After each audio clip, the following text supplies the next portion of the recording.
Most blood pressure readings are always high the first time. And when you go to a doctor, how many times do they measure it a second time? Your blood pressure may be lower than you think, and I'm going to tell you why this happens, how to improve it, and how much higher that first reading typically is. If you want to see more blood pressure videos like this one, click the subscribe button and the bell icon.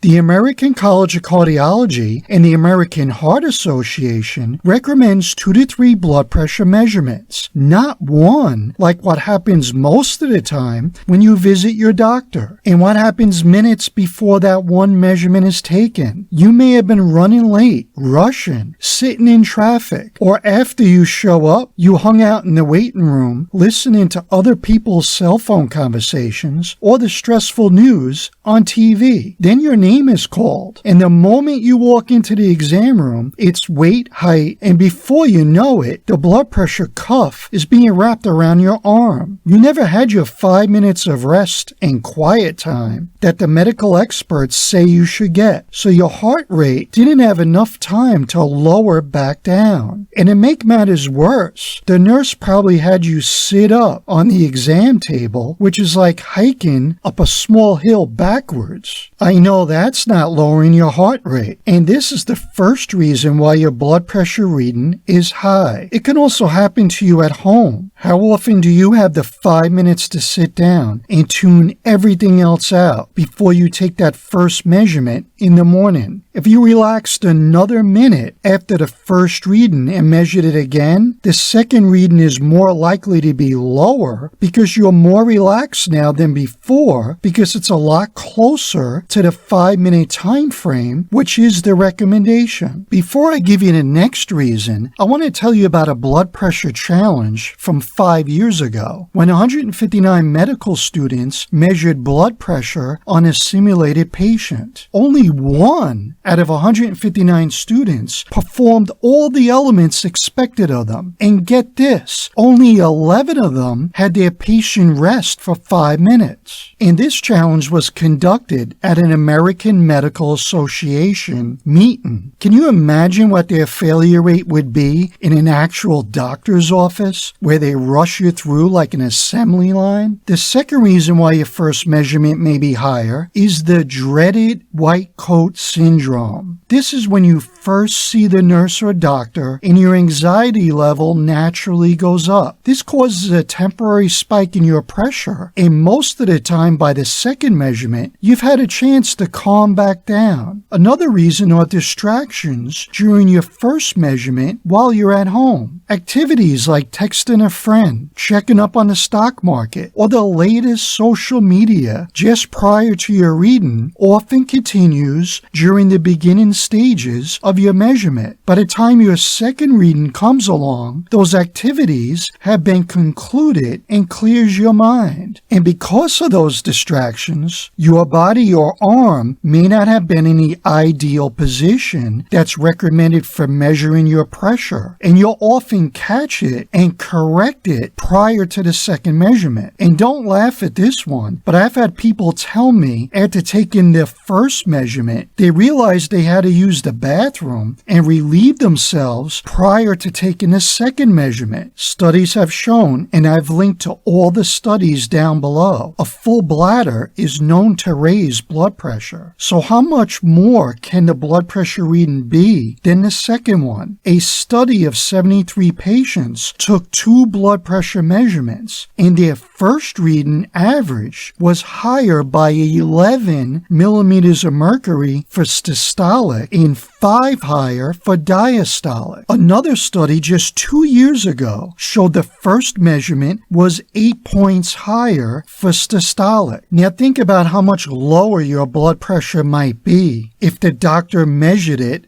a second time. If you found any value in this video, click the thumbs up, and I wish you and your loved ones the very best.